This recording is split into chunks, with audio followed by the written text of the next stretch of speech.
le garçon n'allait jamais seul aux toilettes. Le plombier découvrit bientôt que Lucie était mère célibataire et vivait avec son fils de 8 ans. Noah avait toujours été un enfant calme et réservé, mais quelque chose avait récemment changé. Il n'était plus le garçon joyeux qui riait, chantait et courait dans la maison avec une joie sans phare. Maintenant, il était silencieux. Des cernes s'étaient creusées sous ses yeux à cause des nuits blanches. Il avançait avec précaution, presque craintivement, comme si chaque pas pouvait réveiller quelque chose d'invisible. Lucie commença à s'en rendre compte, surtout après une nuit particulière. Elle était passée devant la chambre de Noah et s'était arrêtée devant sa porte. De l'intérieur, elle l'entendit murmurer dans son sommeil, sa voix à peine audible. « Ne me regarde pas, j'ai peur », murmura-t-il. Un matin, alors qu'il se préparait pour l'école, Lucie l'appela d'une voix légère mais ferme. « Va te laver le visage dans la salle de bain, chérie, j'attends. » Noah resta immobile devant la porte de la salle de bain. Il ne bougea pas. Puis, lentement, il se retourna et tira doucement sur son t-shirt. « Maman, dit-il d'une voix douce, peux-tu rester devant la porte pendant que je suis là-dedans ?» Lucie se figea. « Pourquoi, ma puce ? Tu as 8 ans maintenant. » « Je n'entrerai pas, je serai juste dans la cuisine. » Mais Noah ne lâcha pas son t-shirt. Ses yeux, écarquillés par la peur, la suppliaient. « Je ne veux pas être seule. S'il te plaît, ne t'éloigne pas. » Lucie hocha lentement la tête, un léger malaise la submergeant. Elle regarda Noah entrer dans la salle de bain et verrouiller la porte. Instinctivement, elle se pencha pour écouter. Il n'y avait pas de bourdonnement comme d'habitude. Juste le lent ruissellement de l'eau, le doux bruit des pieds nus sur le carrelage froid. Puis, après ce qui m'a semblé une longue minute, la serrure a tourné. Noah entr'ouvrit légèrement la porte. Il garda les yeux baissés et murmura « J'ai fini ». Ce soir-là, alors qu'ils dînaient ensemble, Lucie essaya de le joindre. « Ma chérie, quelque chose te tracasse. Quelqu'un à l'école te contrarie ?» Noé ne dit rien. Il resta assis là, à fouiller dans sa nourriture.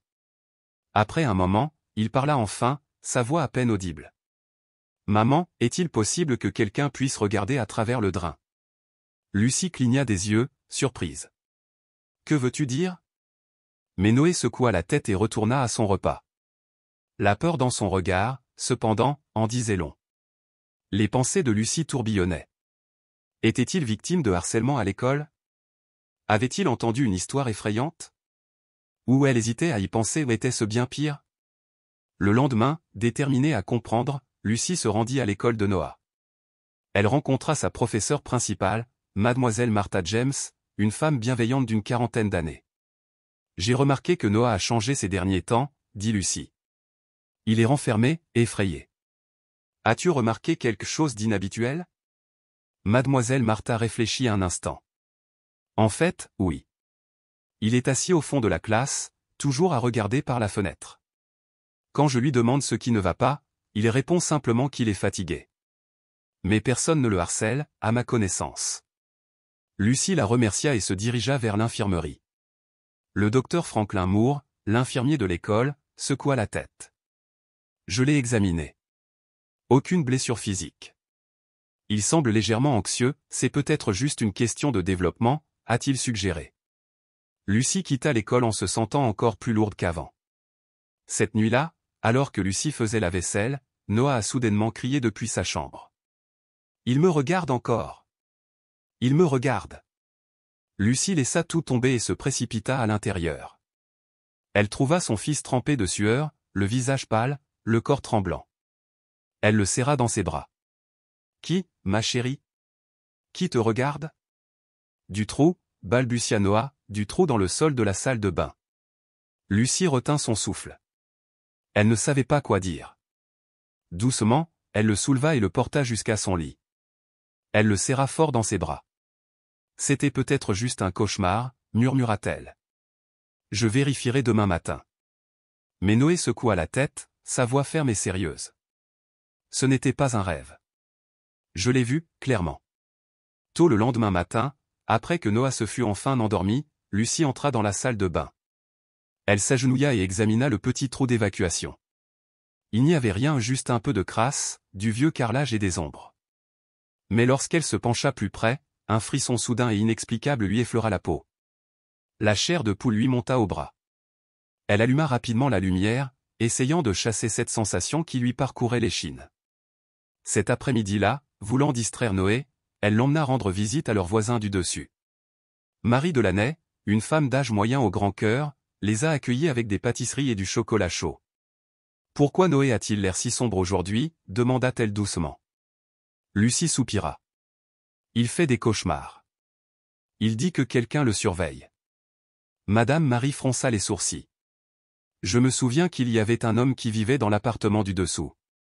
Un homme très mystérieux, qui vivait seul. Je ne l'ai pas vu depuis un moment, il a peut-être déménagé. » Lucie cligna des yeux. « En bas ? Tu parles de l'appartement 103. » Marie hocha la tête. « Oui. » La porte était toujours fermée. Les gens du coin l'appelaient « fantôme ». Personne ne voyait jamais vraiment son visage. Cette nuit-là, pour plus de tranquillité, Lucie a installé une petite caméra de surveillance dans le salon. Le lendemain matin, elle a visionné les images. Rien d'inhabituel n'apparaissait. Pourtant, l'angoisse persistait. L'état de Noah s'est aggravé. Il est devenu déprimé, a refusé d'aller à l'école, n'allait plus seul aux toilettes et se réveillait souvent au milieu de la nuit, effrayé et surpris. Lucie a commencé à accepter ce à quoi elle avait résisté, la peur de son fils n'était pas seulement le fruit de l'imagination d'un enfant. Un soir, alors qu'elle préparait un bain, la lumière de la salle de bain vacilla, puis s'éteignit. Elle fronça les sourcils. Sûrement juste l'ampoule. Je vais appeler quelqu'un pour la réparer. Derrière elle, Noé murmurait, sa voix tremblante. Ce n'est pas la lumière, maman, c'est lui qui a fait ça. Un frisson l'a parcouru. Le lendemain matin, Lucie a appelé un plombier électricien de confiance, Monsieur Thomas Bennett, un homme joyeux et expérimenté d'une 50aine d'années originaire de Charleston, en Caroline du Sud. Laissez-moi jeter un œil au drainage et à l'éclairage, dit-il. Les vieilles maisons ont souvent ce genre de problème. Lucie hocha la tête, essayant de cacher son anxiété. Alors que Thomas s'agenouillait pour retirer le bouchon de la canalisation, il marqua une pause. La lampe frontale sur son front éclaira quelque chose d'étrange, une petite marque circulaire, gravée à la main du dessous vers le haut. HM, ce trou n'est pas standard. Quelqu'un l'a peut-être percé par en dessous. Lucie haleta. Mais l'appartement en dessous, il est vacant. L'expression de Thomas s'assombrit. Je pense que tu devrais appeler la police. Le cœur de Lucie battait fort. Tu es sûr que quelqu'un l'a vraiment percé par en dessous? Absolument. Je suis dans ce métier depuis 30 ans, c'est indéniable. Et encore une chose. Il a pointé sa lumière sous la baignoire. Ici, des rayures récentes. Et ses fils, altérés. Une sueur froide coula dans le cou de Lucie. Est-ce que tu penses que quelqu'un avait quelque chose de caché là-dessous? Thomas ne répondit pas directement. Mais son regard en disait long. Tu devrais vraiment appeler la police. Tout de suite. Lucie, les mains tremblantes, décrocha le téléphone et composa un numéro. En attendant l'arrivée des officiers, elle a gentiment convaincu Noah de rester avec Madame Marie pendant un petit moment, bien qu'il s'accrochait désespérément à elle. Juste un petit moment, ma puce. Je te le promets, maman doit s'occuper de quelque chose. Noé tira sur sa main en murmurant. Il est toujours en bas. Ne le laissez pas remonter. Ces mots firent brusquement tourner Thomas. La police est arrivée peu après. L'agent Ryan Oliver, grand et sérieux, à la peau bronzée, menait l'équipe. Après avoir entendu les conclusions de Thomas, ils ont décidé de pénétrer dans l'appartement du dessous. L'appartement 103 était silencieux. La poignée de porte était recouverte d'une épaisse couche de poussière. Lorsque la serrure fut brisée, la porte s'ouvrit en grinçant, libérant une vague d'air vicié et moisi. Lucie se tenait dans le couloir, retenant son souffle. À l'intérieur, les agents ont fouillé chaque pièce. Puis une voix a retenti dans la chambre. « Lieutenant, vous devez voir ça. » Lucie entendit des pas, suivis de la voix de Ryan, aiguë et horrifiée. « Oh mon Dieu !» Un jeune officier sortit, le visage pâle. Il se tourna vers Lucie. « Tu devrais t'asseoir. » Lucie secoua la tête. « Je veux savoir ce qui se passe. » Ryan l'a conduite à l'intérieur. La petite chambre avait été transformée en un atelier d'électronique miniature. Au sol, près du mur, se trouvait un trou rond, précisément celui qui menait à sa salle de bain. Et là, discrètement dissimulée, se trouvait une minuscule caméra de surveillance, pointée vers le haut. « On va tout boucler », dit Ryan d'un ton sombre. Cet appartement appartient à un homme nommé Julian Sanders. Il vivait seul. Il a déjà été accusé de harcèlement sexuel sur mineurs. Lucie resta figée, son esprit se remémorant un instant, un homme dans l'ascenseur. Une barbe. Une chemise grise. Un sac de course à la main. Un regard indéchiffrable. Un sourire qui n'avait jamais atteint ses yeux. Cette nuit-là, Lucie ramena Noah à la maison. La maison semblait maintenant inconnue, comme un endroit touché par les ombres. Elle serra fort son fils dans ses bras. « Noah. Je te crois maintenant. Je suis désolé. Je ne t'ai pas cru plus tôt. » Le garçon gémit, pressant son visage contre sa poitrine, sa voix à peine un murmure, il était vraiment là-bas. Lucie ne savait pas quoi faire d'autre que le serrer encore plus fort. Le lendemain matin, Ryan revint.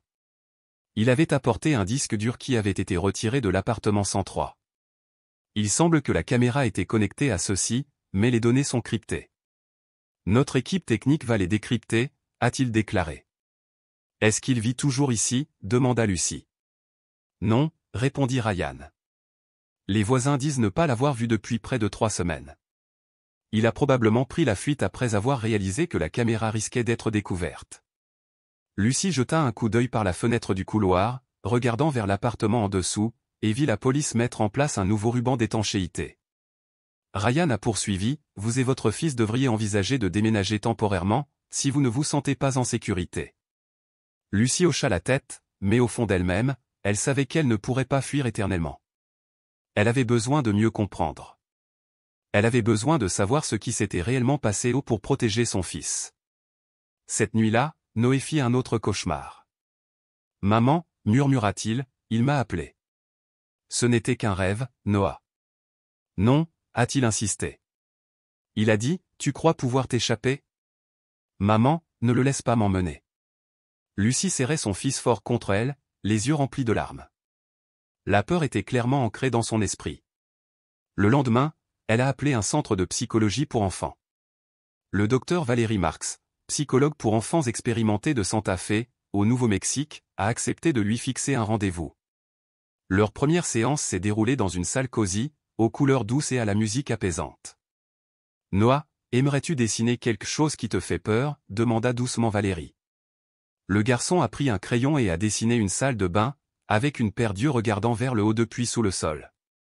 Le dessin a laissé Lucie figée. Valérie la regarda, hocha la tête et murmura, « Il n'imagine pas ça. Les peurs des enfants ne viennent pas de nulle part. » Lucie a quitté le centre, étourdie et dépassée par les événements. De retour chez elle, elle inspecta soigneusement chaque recoin, verrouilla toutes les fenêtres et installa un loquet de sécurité supplémentaire dans la salle de bain. Mais son anxiété persistait. Un après-midi, alors qu'elle passait la serpillière, Lucie remarqua que la porte de la salle de bain était restée légèrement ouverte et que la lumière était éteinte. Elle entra et s'assit à côté de Noé. « Pourquoi n'as-tu pas allumé la lumière ? » Il fait déjà nuit. Noah murmura, « Il n'aime pas la lumière. Si je l'éteins, il ne me verra pas bien. » Lucie sentit sa gorge se serrer.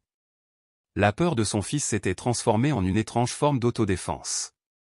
Elle enfouit son visage dans ses mains, se sentant complètement impuissante. Quelques jours plus tard, Ryan est revenu avec de nouvelles informations. Nous avons décrypté une partie du disque dur. Il contient des extraits vidéo de plusieurs angles, dont celui de votre salle de bain. Certains remontent à 2 ans. Le visage de Lucie devint pâle. « Oh mon Dieu, alors il surveille mon fils depuis si longtemps ?» « C'est possible, a déclaré Ryan. Notre équipe technique poursuit l'analyse. Nous avons également émis un mandat d'arrêt national. » Lucie regarda Noah, qui jouait avec ses jouets dans le salon. Son cœur se serra. Cette nuit-là, Lucie n'arrivait pas à dormir. Elle était assise en silence sur le canapé, les yeux rivés sur la porte légèrement entr'ouverte de la salle de bain. Une terreur glaciale l'envahit, comme si des regards l'observaient à travers chaque mur, chaque fissure. Au petit matin, Noah entra dans le salon, les cheveux ébouriffés, la voix tremblante. « Maman, je n'arrive pas à dormir. J'ai entendu des murmures sous le plancher. » Lucie le serrait contre elle, sans rien dire. Au fond d'elle-même, elle savait que la peur n'était plus un rêve, elle était devenue leur réalité quotidienne. Le lendemain matin, Lucie décida qu'elle ne pouvait plus attendre. Elle a appelé Monsieur Thomas pour qu'il revienne avec la police afin de procéder à une inspection complète du système technique entre les deux appartements, cette fois avec tous les documents nécessaires. Monsieur Thomas est arrivé avec ses outils spécialisés, une perceuse, une lampe de poche industrielle, un détecteur infrarouge et un humidimètre, tout ce qu'il fallait pour examiner les zones suspectes. « Je trouve ça déconcertant, Lucie, dit-il en retirant le carrelage autour de la baignoire. Il a tout fait avec une telle discrétion. Si tu ne m'avais pas appelé, personne n'aurait remarqué ce trou. » Lucie se tenait à proximité, serrant fermement l'ourlet de sa chemise. « Je n'ose même pas imaginer ce qui aurait pu arriver si mon fils n'avait pas parlé. Mais je ne comprends toujours pas, pourquoi nous? Pourquoi Noah? » La voix de Thomas baissa. « Parce qu'il est vulnérable. Et parce que tu vis seul. Ce genre de monstre s'attaque toujours aux proies les plus faciles. » Un jeune officier de l'équipe d'enquête, le sergent Paul Harris, est intervenu. « Il n'y a pas que des fils électriques sous ce trou. J'ai trouvé des marques de découpe au laser. » Il a utilisé un outil de découpe de précision, comme quelqu'un formé aux télécommunications. Thomas hocha la tête en signe d'accord. « Exactement. Une coupure aussi nette? Aucun amateur n'aurait pu la faire. » Lucie se tourna vers le chef Ryan. « S'il est si doué, pourquoi laisserait-il l'appareil photo là où il pourrait être trouvé? » Ryan répondit doucement, parce qu'il était certain que personne ne le trouverait. L'appartement du dessous était à son nom, mais personne ne vérifiait jamais. Il connaissait bien la loi. Il savait que la police aurait besoin d'un mandat. Il savait qu'un logement vacant n'attirait pas l'attention. Il vivait de l'ombre et des failles du système. Lucie ferma les yeux, posant sa main sur le mur froid de la salle de bain, comme si elle essayait de sentir la présence de l'horreur qui se cachait autrefois juste en dessous. Le même après-midi, l'équipe d'enquête a obtenu un mandat pour déverrouiller le panneau électrique du sous-sol de l'immeuble et inspecter le système de câblage. Quand ils l'ont ouvert, tout le monde s'est figé. Un fouillis de fil apparut, habilement dissimulé derrière le panneau de commande principal. Parmi ce fouillis se trouvait une grosse batterie externe du type utilisé pour les appareils de surveillance ainsi qu'un système de transmission de données sans fil. Paul murmura, « C'est du niveau professionnel. » Il n'avait même pas besoin de l'alimentation principale, juste du disque dur et d'une batterie. Un autre agent a sorti une carte mémoire SD cachée sous un support métallique. Ryan a dit, « Apportez-le au labo. Décryptez-le dès que possible. » Lucie observa la scène, la bouche sèche. Est-il possible qu'il ait fait ça à d'autres avant moi? Ryan hocha la tête, son expression sombre. Nous élargissons l'enquête. Mais il a bien dissimulé ses traces. Il a peut-être agi ainsi pendant des années. Le lendemain matin, Lucie s'est rendue au poste de police du district pour rencontrer Ryan et l'équipe technique. Ils lui ont montré des images fixes des vidéos récupérées. Certaines images montraient la salle de bain vue d'en haut. Des extraits audio comprenaient le bruit de l'eau courante, le fredonnement de Noah, puis son silence, baissant les yeux vers le sol. Lucie serra les poings en voyant une image particulière, les yeux de son fils écarquillés de peur, baignés de larmes. C'est à ce moment précis qu'il a dû se rendre compte qu'il était observé. Nous utiliserons ces clips pour lancer un mandat d'arrêt national, a déclaré Ryan. Et nous transmettons ces informations à Interpol. Il a peut-être fui le pays. Paul a ajouté, il a une carte d'identité enregistrée à Tucson, en Arizona, et son passeport est toujours valide. Il est fort probable qu'il tente de quitter les États-Unis. Lucie regarda fixement. Combien de temps nous reste-t-il? Ryan répondit, nous agirons au plus vite. Mais préparez-vous, cela peut prendre du temps. Cet après-midi, une petite réunion de locataires a eu lieu dans l'immeuble. Le gestionnaire immobilier, Monsieur Édouard Martin, s'est adressé aux résidents. Après ce qui s'est passé dans l'unité 103, nous avons décidé d'inspecter l'ensemble du système de drainage et de revêtement de sol des salles de bain du bâtiment. Certains résidents semblaient choqués. Madame Marie a également pris la parole. Nous avons vécu à côté de quelqu'un comme ça pendant on ne sait combien de temps, et nous ne l'avons jamais su. Un homme d'âge moyen nommé Ethan Grant est intervenu. Je l'ai vu apporter des boîtiers électroniques une fois, mais je pensais que c'était juste du matériel technique. Lucie se leva, sa voix calme mais ferme. Ne pensez pas que ce soit juste moi. C'est un signal d'alarme. Si vous avez des enfants, vérifiez tout chez vous. J'ai été négligent, et maintenant mon fils vit dans la peur au quotidien. La pièce devint complètement silencieuse. Cette nuit-là, Noé refusa de se baigner. Il se recroquevilla dans un coin du lit, les mains sur les oreilles, marmonnant « Je ne veux pas qu'il m'entende ». Lucie s'assit doucement à côté de lui. Il n'est plus là. J'ai tout verrouillé. Je te protège. Noé fondit en larmes et la serra fort dans ses bras. Ne me quitte pas. Ne me laisse pas seul. Lucie lui tapota doucement le dos. Personne ne t'abandonnera. Je te le promets. Je te protégerai, quoi qu'il arrive. Juste à ce moment-là, la sonnette retentit. Ryan se tenait dehors, le visage tendu. On a de nouvelles informations. Il est peut-être à Santa Barbara, en Californie. Une caméra de surveillance l'a filmé en train de passer devant, il y a 2 jours. Lucie leva les yeux. Donc il est toujours dans le pays. Et il portait un sac à dos. Probablement rempli de matériel informatique. Nous travaillons avec les autorités locales. Lucie tenait fermement la main endormie de Noah, son cœur battant la chamade. Elle savait que l'obscurité n'était pas terminée. Mais au moins, maintenant ils avaient une piste. Elle n'était plus seule. Lucie resta immobile sur le canapé, tenant toujours la main de Noah, ses doigts serrés autour des siens si fort qu'un lâcher-prise risquait de le faire disparaître. La nouvelle de Ryan la frappa comme une rafale de vent hivernal lui transperçant la poitrine.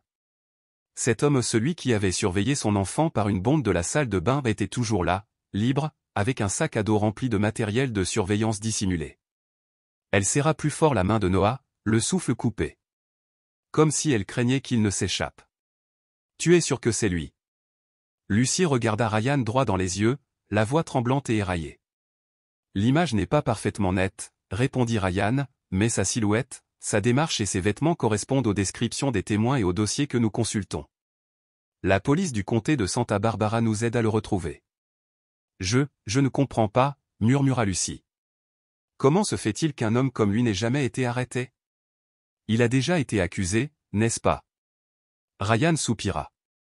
Il sortit une pile de documents de sa mallette et en feuilleta un portant un tampon rouge délavé, archivé, preuves insuffisantes et le plaça doucement devant Lucie. Julian Sanders. Né en 1978 à Tucson, en Arizona. Fils unique de 2 enseignants retraités. Il a étudié l'ingénierie électronique à l'Université de Californie à Los Angeles. Diplômé avec mention.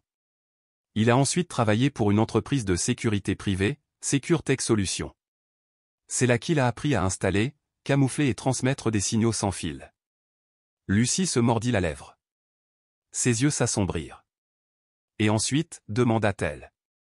Il a été licencié après qu'une femme l'a accusé d'avoir installé une caméra cachée dans les vestiaires pendant des travaux d'entretien. Mais faute de preuves, il n'a jamais été poursuivi. Après cela, il a commencé à errer, San Diego, Reno, Salem, puis New York. Paul, le jeune sergent, est intervenu. À Salem, dans le Massachusetts, une autre mère célibataire, Agnès Grant, a été signalée. Sa fille, alors âgée de 9 ans, a déclaré que quelqu'un l'avait observée dans la salle de bain. Mais l'enquête n'a rien révélé de concret. Julian a nié en bloc et Madame Grant n'a pas engagé de poursuite judiciaire.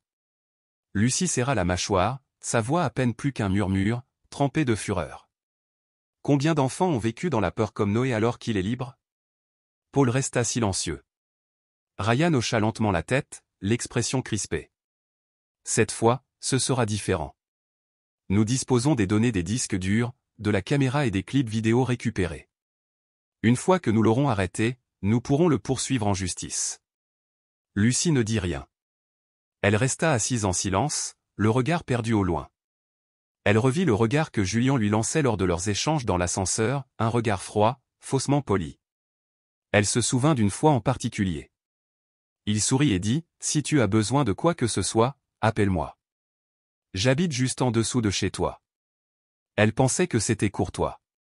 Maintenant, c'était comme un avertissement, une menace enveloppée de civilité. Le lendemain, Lucie a été invitée à rencontrer une spécialiste en criminalistique numérique. Madame Isabelle Roberts, 52 ans, originaire de Miami, en Floride, possède près de 30 ans d'expérience en cybercriminalité. À l'intérieur d'une pièce fermée avec plusieurs moniteurs, Isabelle a pointé du doigt une image en pose dans une vidéo granuleuse.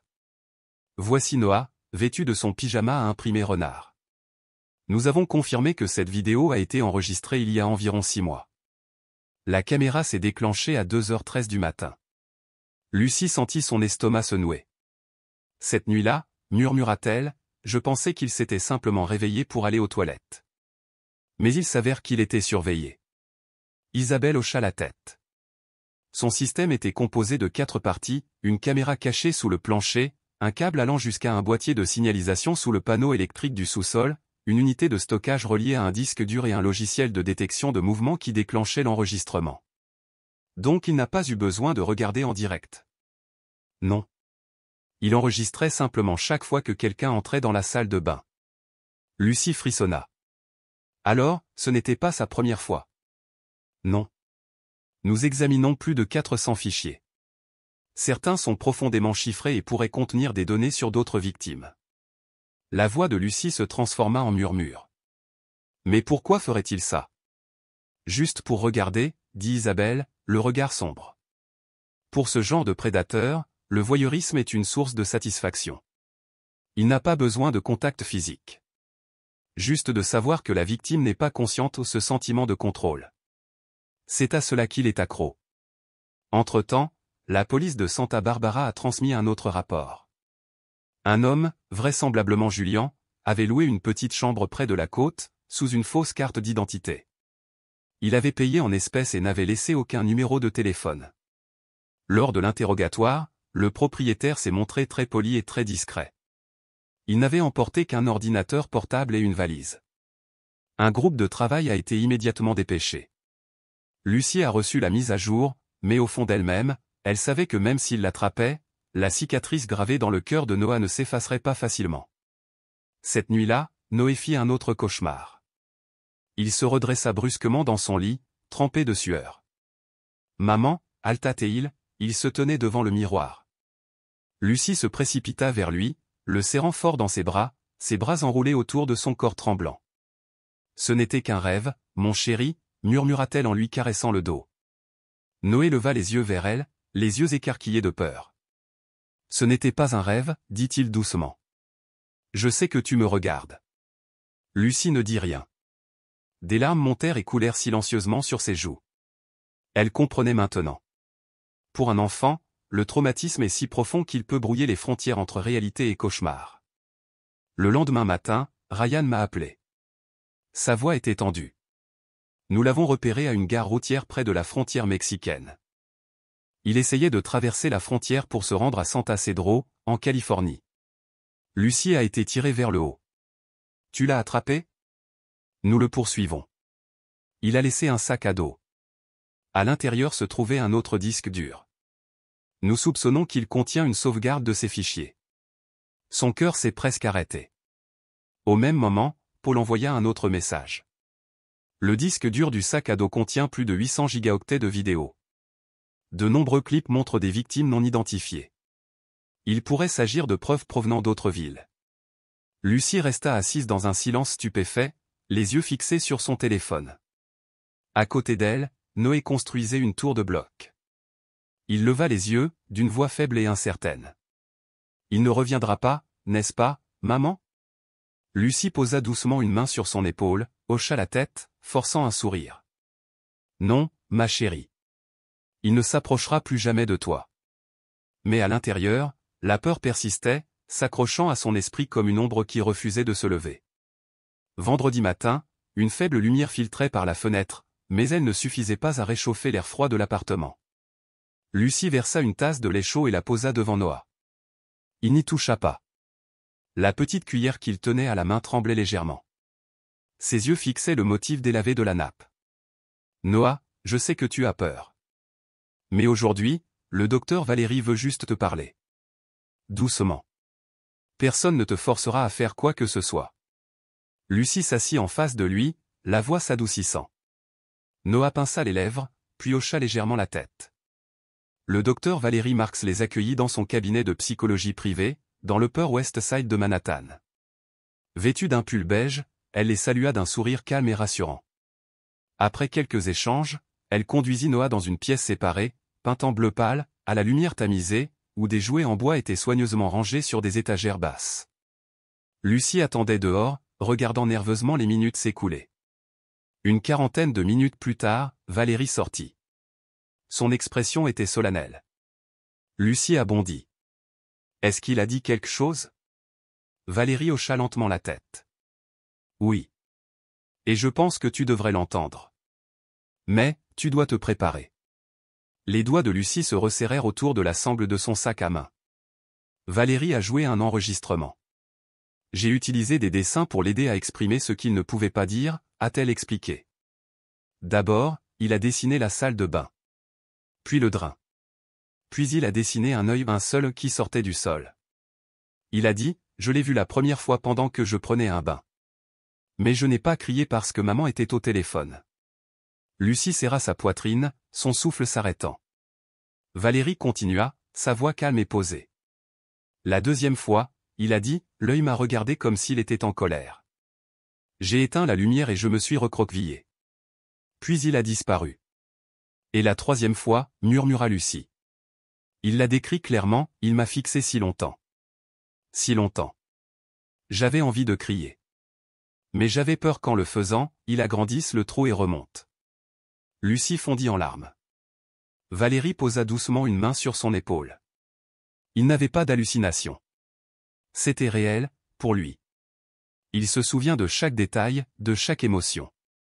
Elle s'arrêta.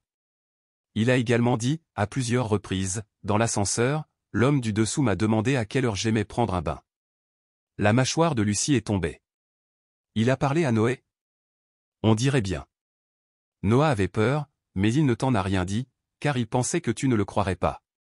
Il pensait que s'il disait quoi que ce soit, il serait accusé d'avoir inventé quelque chose. Lucie se couvrit le visage et s'effondra sur la chaise. Je ne l'ai pas protégé. Valérie secoua doucement la tête. Personne ne s'attend à ce que son voisin soit un monstre. Personne n'imagine une chose pareille. Par la fenêtre de la salle de thérapie, Lucie regardait Noah colorier. Sa petite main serrait un crayon vert et dessinait des lignes sinueuses autour d'une petite maison.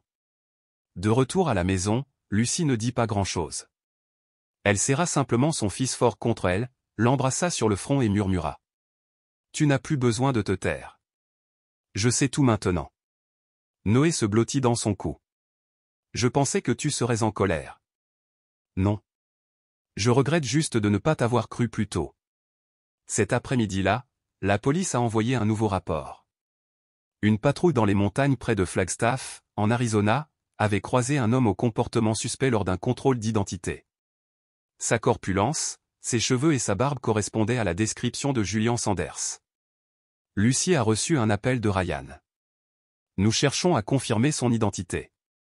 Il n'avait pas de papier d'identité sur lui, mais il transportait un sac contenant du matériel technique. Est-ce qu'il a résisté? Non. Mais il est silencieux. Il ne dit pas un mot.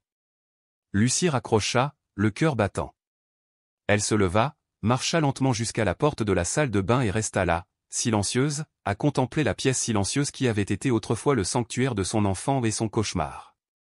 Elle resta là un long moment, à fixer le drain, désormais scellé hermétiquement avec du ciment.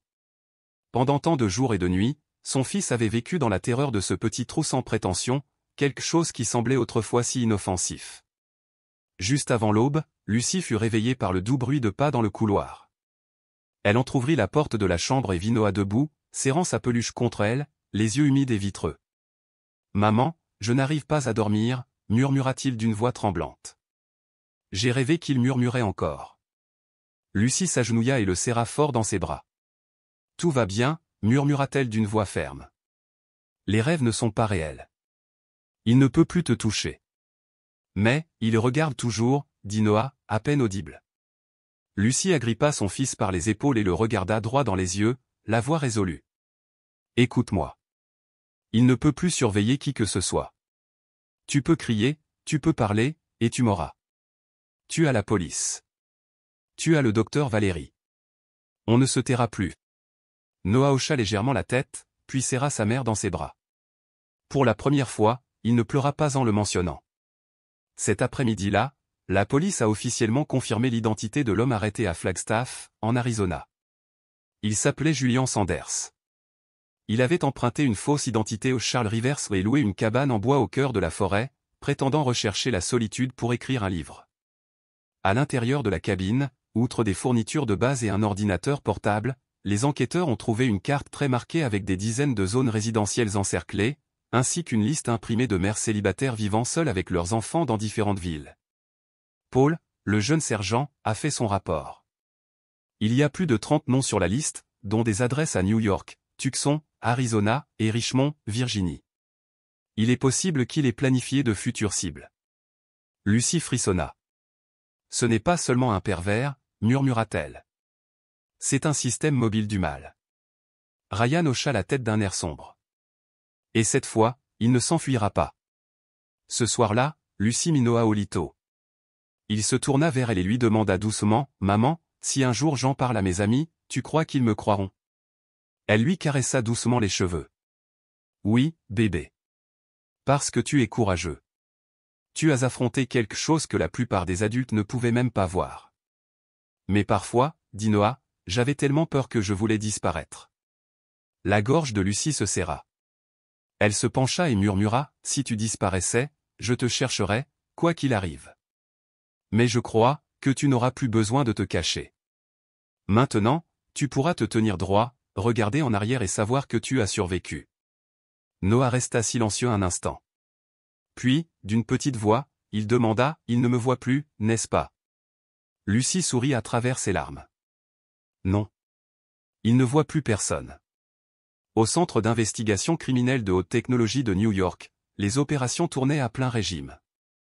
Plus de 10 agents et analystes travaillaient sans relâche, assis autour de rangées d'écrans lumineux, analysant chaque clip vidéo récupéré, chaque ligne de code décryptée des disques durs de Julian. Sur le grand écran, des images étaient diffusées dans un silence glacial et des appartements, des salles de bain, des enfants riant, jouant, vivant leur vie innocente mais à travers l'objectif de la caméra cachée, chaque instant était déformé, rendu sinistre. Isabelle Roberts, l'experte médico-légale qui avait travaillé en étroite collaboration avec Lucie, s'est soudainement levée, tenant un email imprimé dans sa main. Il a envoyé ses données à un certain Henry Fox. L'adresse IP mène à Mexico. On dirait un acheteur des images. Ryan Oliver fronça les sourcils. Alors il ne regardait pas juste, il vendait les vidéos? C'est très probable, répondit Isabelle. Paul a ajouté, si c'est vrai, il ne s'agit pas seulement d'une atteinte à la vie privée. Il s'agit d'un réseau organisé d'exploitation d'enfants. Il ouvrit un autre rapport. J'ai recoupé les noms des enfants avec les bases de données des résidents. Certains enfants n'ont pas encore été identifiés, mais quelques-uns sont originaires des villes où Julian a vécu auparavant, Salem, Massachusetts, Fresno, Californie, Boise, Idaho. Ryan serra les dents. Préparez les dossiers. Transmettez-les à Interpol. On va porter l'affaire au niveau international. Pendant ce temps, au centre de détention provisoire de Flagstaff, en Arizona, Julian Sanders restait silencieux. Assis, immobile, il fixait froidement le mur en face de lui.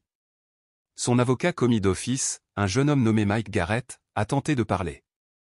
Si vous coopérez, nous pourrons peut-être négocier une réduction de peine. Les lèvres de Julian s'étirèrent en un sourire lent et posé. Je vivrai peut-être assez longtemps pour vous voir tous échouer. Mike recula en secouant la tête. Tu ne sais pas à quoi tu fais face. Julian se leva sans un mot. Il marcha lentement vers la porte vitrée de la salle d'interrogatoire, posa la main contre la vitre et murmura, « Ce garçon, le fils de Lucie. » Il a regardé directement la caméra de sécurité.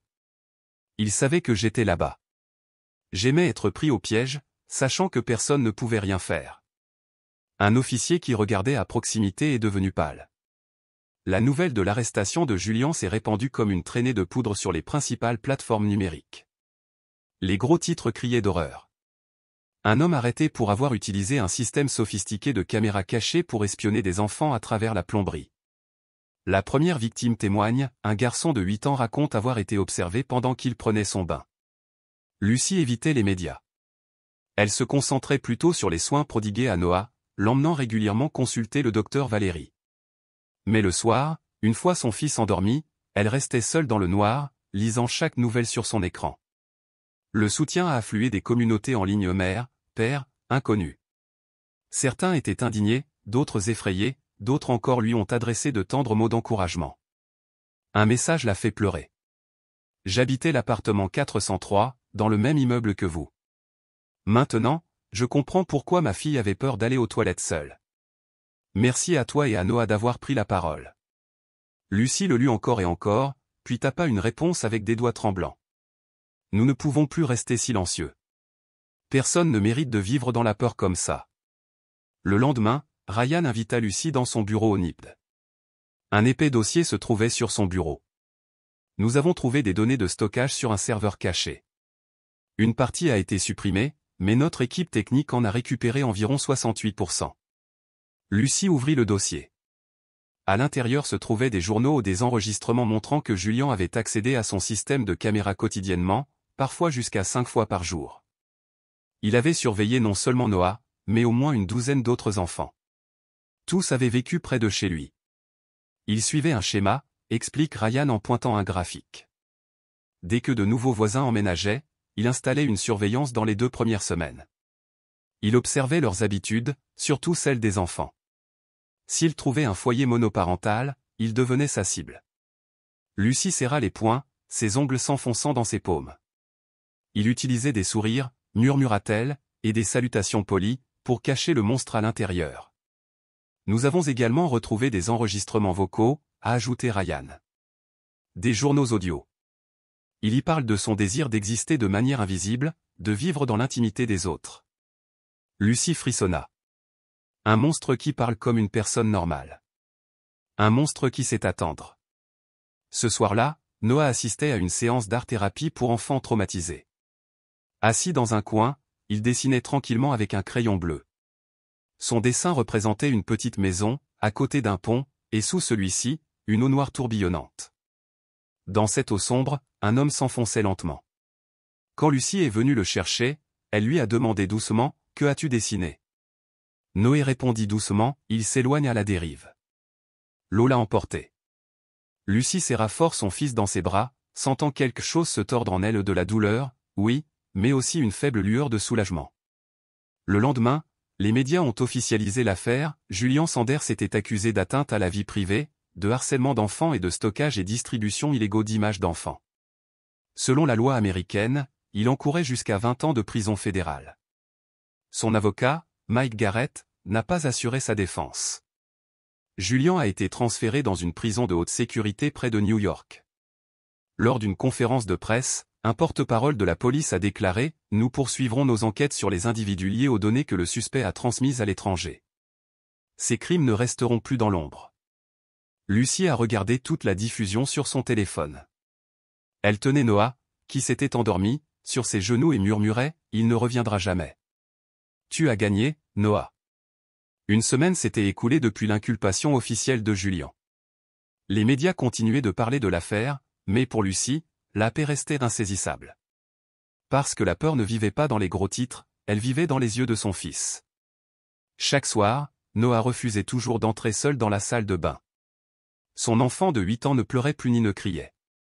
À la place, c'était le silence. Un silence pesant et obsédant, comme celui qui s'installe après l'extinction des lumières. Lucie a dû l'accompagner jusqu'à la porte de la salle de bain, lui tenir la main pendant qu'il tirait la chasse d'eau et attendre dehors pendant qu'il se lavait le visage. Certains jours, Noé finissait rapidement et se précipitait dehors, comme si quelque chose sous le sol allait se réveiller. « Je ne crois pas qu'il soit vraiment enfermé, maman, » dit Noah un jour, tout en taillant un crayon à son bureau. « Tu crois qu'il reviendra ?» Lucie hésita. Le garçon hocha lentement la tête, les yeux fixés sur le crayon qui tournoyait dans sa main. Il pourrait devenir quelqu'un d'autre. Il pourrait être n'importe où. Lucie ne savait pas comment répondre. Pour les enfants, la peur n'obéit pas à la logique. C'est un monstre ailé qui rampe dans les tuyaux et se glisse dans l'ombre. Les forces de l'ordre ont continué d'approfondir l'enquête. Grâce aux disques durs récupérés et aux sauvegardes cloud, elles ont découvert que Julian avait contacté au moins 3 autres personnes via ProtonMail, une plateforme cryptée. Une adresse IP a été attribuée à Chicago, une autre à Houston. Un rapport confidentiel indique. Julian pourrait faire partie d'un réseau plus vaste, qui trafique et diffuse des enregistrements voyeuristes illégaux de mineurs dans tout l'Oregon. Le réseau semble fragmenté, opérant à partir d'images tournées dans de vieux appartements, des toilettes publiques et des dortoirs. Ryan a appelé Lucy pour la tenir au courant. Cette affaire ne concerne pas qu'un seul homme. Nous travaillons avec Interpol. Si nous obtenons l'autorisation, nous transmettrons l'information à l'international. Lucy était assise près de la fenêtre, la lumière du soleil illuminant le sol. Elle pensait à tous les autres enfants, à toutes les mères comme elle muettes, inconscientes, n'imaginant pas qu'il puisse y avoir des yeux sous leur plancher. Un matin tranquille de week-end, Lucy emmena Noah au petit parc derrière l'église. Elle espérait que cela l'aiderait à renouer avec un sentiment de normalité l'endroit où il aimait se balancer, dessiner à la craie et rire au soleil. Mais cette fois, Noah s'est simplement assis sur le banc, les yeux fixés sur un homme qui promenait un chien devant eux.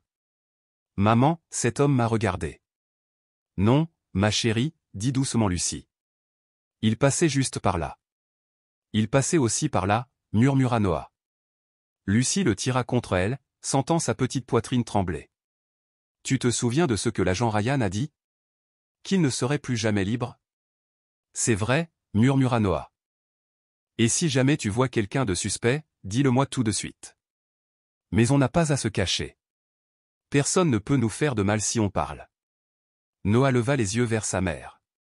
Pendant un instant, il sembla lutter contre une ombre. Puis il fit un léger signe de tête. Cet après-midi-là, en rentrant chez elle, Lucy trouva une enveloppe grise dans la boîte aux lettres. Il n'y avait pas d'adresse de retour. Elle l'ouvrit avec précaution. À l'intérieur se trouvait une simple feuille de papier. 5 mots glaçants y étaient inscrits. Ne pense pas que c'est fini. Ses mains devinrent froides. Elle regarda autour d'elle dans le couloir. Personne. Le cœur battant, Lucy entra dans son appartement, verrouilla la porte à 3 verrous et tira les rideaux. Elle prit une photo de la lettre et appela immédiatement Ryan. 1 heure plus tard, Ryan et Paul sont arrivés. Quelqu'un essaie de raviver la peur, dit Ryan en examinant la note. Paul retourna l'enveloppe. Pas d'empreinte digitale. Pas de cachet de la poste. Elle a clairement été déposée ici à la main. Aucune trace d'effraction à l'entrée de l'immeuble. Si ce n'était pas un résident, alors c'était quelqu'un qui avait le code d'entrée. Nous allons regarder les images de surveillance du couloir. Lucy était assise, étourdie, le souffle court, ses yeux cherchant le sol des réponses qui ne viendraient pas. Pourrait-il avoir un complice? Ryan la regarda droit dans les yeux, d'un ton sérieux. Nous ne pouvons pas encore le confirmer, mais nous ne l'excluons pas. Il a peut-être partagé des informations avec quelqu'un d'autre dans l'immeuble. Lucy sentait sa tête tourner, tous les jours et toutes les nuits passées à lutter pour retrouver un sentiment de paix désormais démêlé par un simple morceau de papier. Noah sortit de la chambre et, voyant la police, demanda doucement, « Que se passe-t-il, maman ?» Lucy déglutit difficilement et s'agenouilla. « Ce n'est rien, chérie, » dit-elle doucement. L'agent Ryan passe juste pour dire bonjour. Le garçon pencha la tête, remarquant l'enveloppe sur la table. Cette écriture ressemble à son écriture manuscrite. Paul s'est redressé. Vous avez déjà vu cette écriture? Noé hocha la tête. Sur un post-it dans l'ascenseur. Un jour, il a laissé un message pour rappeler à maman de garder la porte de la cuisine fermée pendant qu'elle cuisine. Je m'en souviens très bien. Ryan jeta un coup d'œil à Paul. Il est fort probable qu'un complice ait vécu ici, ou qu'il ait laissé des traces. Lucy se leva brusquement. Je ne peux plus rester ici. Je ne peux pas laisser mon fils vivre dans cette ombre constante. Ryan a posé une main sur son épaule. Nous vous protégerons tous les deux. Je vous le promets. Le soir même, l'équipe d'enquête a installé 3 nouvelles caméras de surveillance, une dans le couloir, une près de l'ascenseur et une autre au sous-sol. Lucy a reçu un bouton d'alerte d'urgence et des lignes de contact internes privées. Paul a même suggéré de former une équipe de surveillance de quartier pour surveiller le quartier chaque nuit. Madame Marie Delaney, leur gentille voisine du dessus, leur apporta une assiette de génoise, leur offrant du réconfort avec une gentille blague. « Toi et Noah, vous pouvez dormir chez moi quand vous voulez. Tout est mieux que ce foutu train. » Lucy rit un rire rare, incomplet, mais réel. Cette nuit-là, Noah a dit quelque chose qui a laissé Lucie sans voix. « Maman, si quelqu'un veut me regarder, je le ferai. Je ne baisserai plus la tête. » Lucie s'étrangla et serra son fils fort dans ses bras. La peur était toujours là, mais visiblement, son fils petit, autrefois silencieux et paniqué, avait appris à regarder l'obscurité en face. Et elle savait qu'à partir de cet instant, les choses ne seraient plus jamais comme avant. Le procès de Julian Sanders s'est officiellement ouvert lundi matin au tribunal de district de New York, sous stricte surveillance policière et médiatique. Dehors, des dizaines de journalistes, de mères et d'enfants, victimes ou ayant vécu dans l'immeuble qu'ils surveillaient, se sont rassemblés. L'atmosphère était chargée d'indignation et d'impatience. Lucie était assise au premier rang, vêtue d'un simple chemisier blanc, serrant contre elle un vieux mouchoir, un cadeau d'anniversaire de Noah l'année précédente. À côté d'elle se trouvait Noah, vêtu d'une chemise boutonnée, les petites mains serrées, les yeux fixés sur la porte du tribunal. Ryan, Paul et le docteur Valérie étaient présents. Madame Marie, de l'étage, était également présente, assise tranquillement au fond, son regard s'arrêtant de temps à autre sur l'homme qui allait comparaître devant la justice. La porte s'ouvrit. 2 officiers conduisirent Julian à l'intérieur. Il paraissait visiblement plus maigre, l'air froid et dénué de tout remords. En regardant Lucie et Noah, un léger sourire narquois se dessina sur ses lèvres. Mais cette fois, Noé ne baissa pas la tête. Le garçon le regarda droit dans les yeux. Lucie murmura, « Tu es si courageux. » L'audience commença. Le procureur se leva, la voix ferme. « Votre honneur, le défendeur, Julian Sanders, est accusé de 12 chefs d'accusation principaux, atteinte à la vie privée, harcèlement d'enfants, stockage illégal d'images personnelles, partage illégal de données et complot en vue de participer à un réseau international d'exploitation d'enfants. » Le cliquetis des touches de la sténographe résonna dans la pièce. Lucie retint son souffle. L'accusation a présenté les preuves une par une, disques durs confisqués, journaux d'accès de Julian, témoignages de victimes, dont celui de Noah, images de caméras cachées et documents reliant Julian à 3 suspects actuellement recherchés au Mexique, à Chicago, Illinois, et à Houston, Texas. La peine proposée, 20 ans de prison ferme. L'avocat de la défense a tenté de répondre. Votre honneur, l'accusé souffre de troubles mentaux. Il est isolé socialement, n'a pas de relations intimes et présente des symptômes de troubles de la personnalité paranoïaque. Nous demandons au tribunal d'envisager un traitement plutôt qu'une incarcération. Lucie se leva. Elle ne pouvait pas rester silencieuse. Puis-je parler en tant que victime? Le juge hocha la tête. Lucie est entrée au centre de la salle d'audience, sa voix claire. Je suis la mère de Noah, un petit garçon de 8 ans qui avait autrefois trop peur de se laver, trop peur de se laver le visage, trop peur de dormir, car chaque nuit, mon enfant pensait que quelqu'un le surveillait par la bonde de la salle de bain. Et ce quelqu'un, c'était lui. Elle a pointé directement Julian. On pensait perdre la tête. Mais non. Il était bel et bien là. Il a vraiment mis en place un système complet pour surveiller les enfants. Il a enregistré des centaines d'heures de séquences cachées. Personne ne peut imaginer l'enfer que mon fils et moi avons vécu. Une vague de murmures parcourut la salle d'audience. Lucie regarda le juge droit dans les yeux. Si le tribunal lui accorde son pardon, combien d'autres enfants deviendront des proies? Nous ne demandons pas justice à cause des médias, ni par vengeance, mais parce que chaque parent mérite de savoir que son enfant est en sécurité chez lui. La salle d'audience est devenue silencieuse. Noah fut ensuite convoqué à la demande du procureur, uniquement pour confirmer ses déclarations précédentes. Aucun interrogatoire. Le garçon s'avança lentement vers le micro, les mains légèrement tremblantes. Lucie retint son souffle. Mais il leva la tête et parla d'une petite voix ferme. Je l'ai vu à travers le trou de la salle de bain. J'ai cru rêver. Mais non. Le juge a demandé doucement. As-tu encore peur? Noé s'arrêta, puis regarda Julian. J'ai peur, mais maintenant il ne peut plus me voir. La salle d'audience entière retint son souffle, puis éclata silencieusement en applaudissements solennels. Lucie ne pouvait retenir ses larmes. Le juge frappa le marteau et regarda autour de lui dans la salle d'audience. Nous allons suspendre nos délibérations. Le verdict sera rendu cet après-midi. Lucie sortit de la salle d'audience et se tint sous l'auvent du palais de justice. Noah lui tenait la main, appuyé contre elle. Madame Marie s'approcha et dit doucement. Cet enfant est incroyablement courageux. Valérie hocha la tête. Et sa mère aussi. Lucie expira.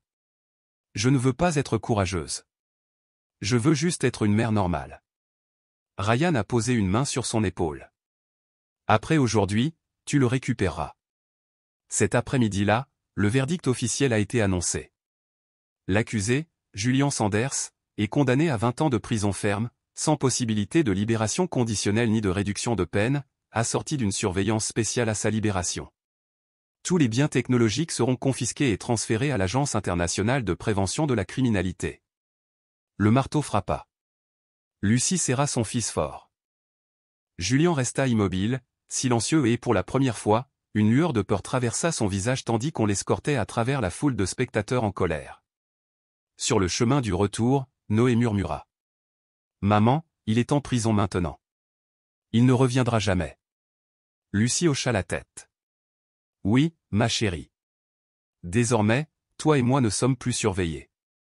Nous sommes vivants, réels, et plus personne ne nous espionnera à travers un écran. » 2 jours plus tard, la municipalité a tenu une conférence de presse. Le porte-parole a annoncé une nouvelle initiative, l'ensemble des canalisations d'eau, des siphons de sol et des câbles exposés des immeubles résidentiels anciens seraient soumis à une inspection complète.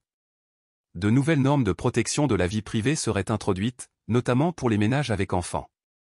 Un nouveau projet de loi, intitulé « Loi Noé », a également été rédigé, exigeant que toutes les constructions résidentielles installent des dispositifs anti-surveillance dans les salles de bain et les toilettes. Lucie a reçu une invitation à assister à la réunion du conseil municipal. Lors de la cérémonie, la présidente du conseil a prononcé un discours. Nous ne punissons pas seulement un criminel.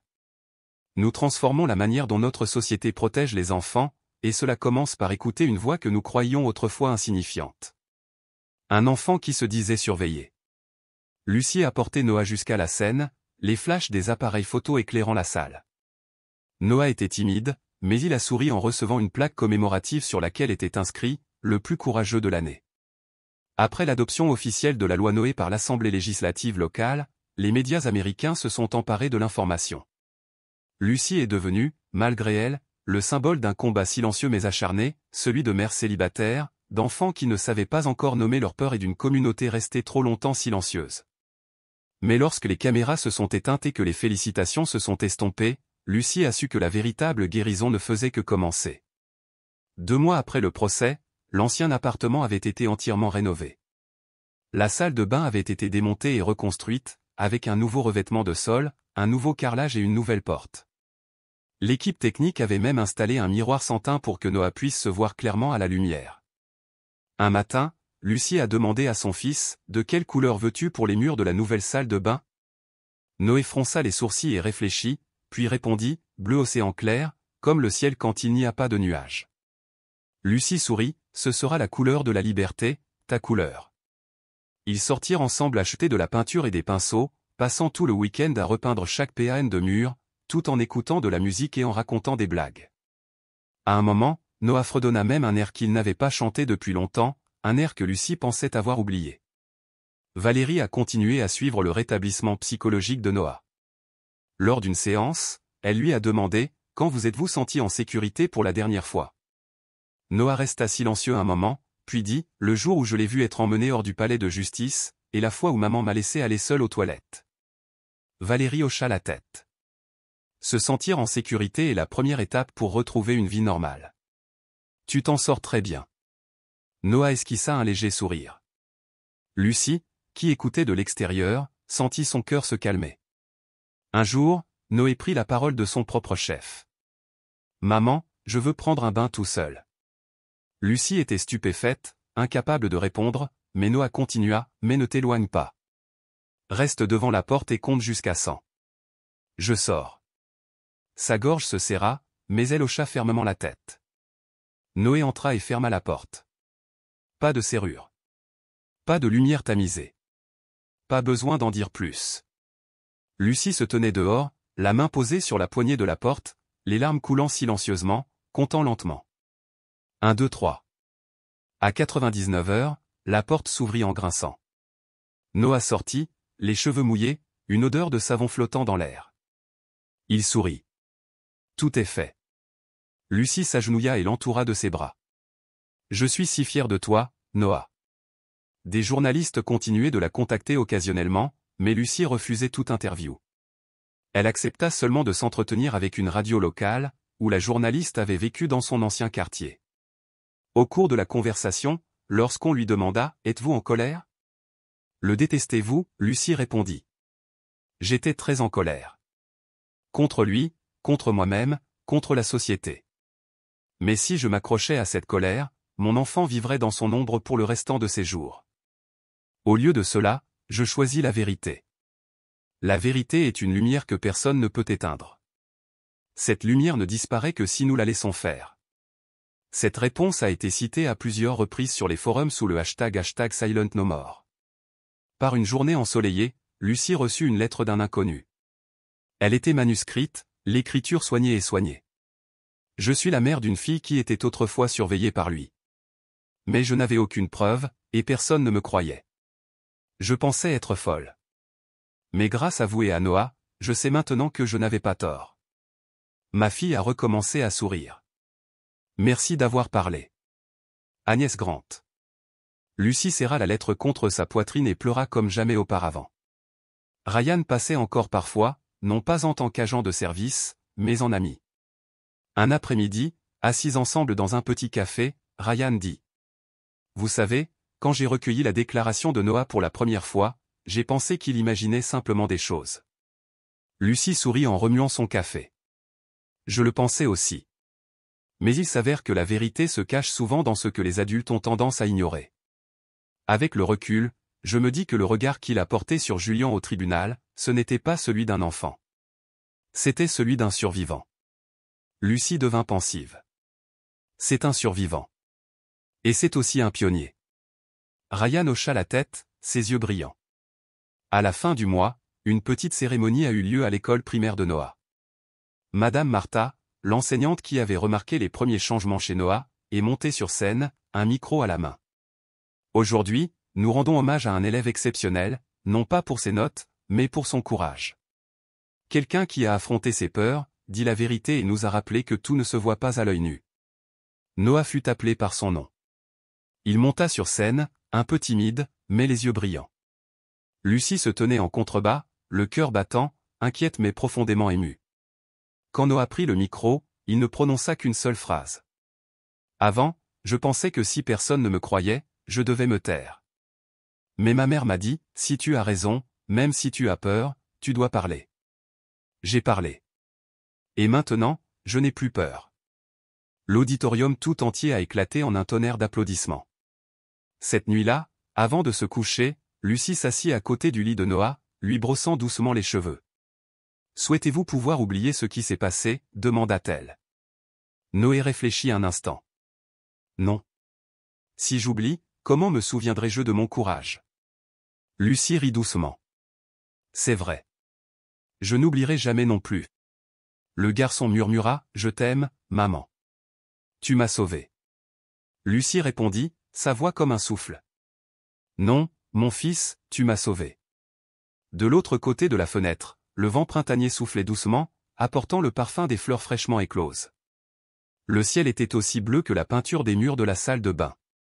Et désormais, plus aucun regard ne traverserait cette lumière, seul demeurait le regard chaleureux d'une mère et de son enfant, dans un foyer où la confiance avait été reconstruite par le courage, les larmes et l'amour. Cette histoire est un signal d'alarme sur le silence qui entoure les signes étranges du quotidien. Parfois, la peur d'un enfant n'est pas le fruit de son imagination, mais un appel à l'aide silencieux, que les adultes doivent apprendre à entendre avec leur cœur. La justice ne vient pas seulement des tribunaux. Elle commence par le courage de dire la vérité. Protéger les enfants n'est pas l'affaire d'un seul. C'est l'affaire de tous. Restez vigilants, empathiques et agissez pour la sécurité, la confiance et l'innocence de nos enfants.